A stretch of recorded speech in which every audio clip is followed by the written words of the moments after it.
बिल्कुल, आज एक नया और ऐतिहासिक दिन है कि हमारे प्रधानमंत्री नरेंद्र मोदी जी ने एक नया कीर्तिमान स्थापित किया कि बतौर सरकार चलाने वाले राजनेताओं में सबसे ज़्यादा कार्यकाल उनका रहा 8,931 दिन,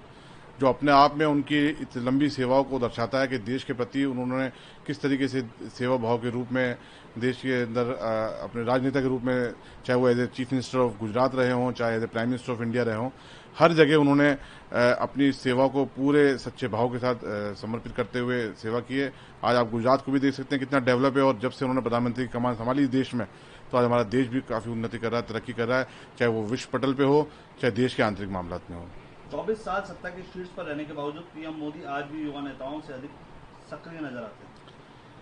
बिल्कुल, प्रधानमंत्री जी के बारे में जैसे हम पढ़ते हैं, सुनते हैं कि वो 24 घंटे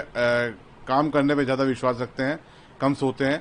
और उनकी कार्यशैली किसी से छुपी नहीं है, और युवाओं के लिए एक प्रेरणा है कि उम्र जो है वो सिर्फ एक फिगर है। अगर आपके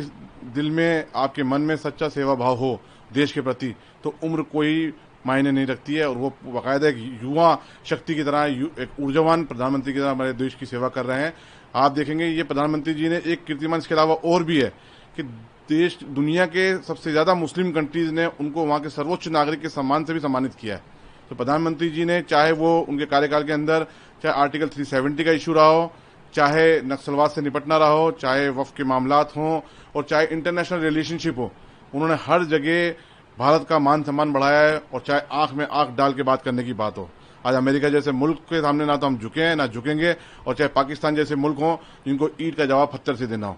तो प्रधानमंत्री जी ने कहीं कसर नहीं छोड़ी है। मैं तो उनको मुबारकबाद देना चाहूंगा, और मुझे पूरी उम्मीद है कि जनता ने उनको तीसरी बार चुना है और चौथी बार भी चुनेगी।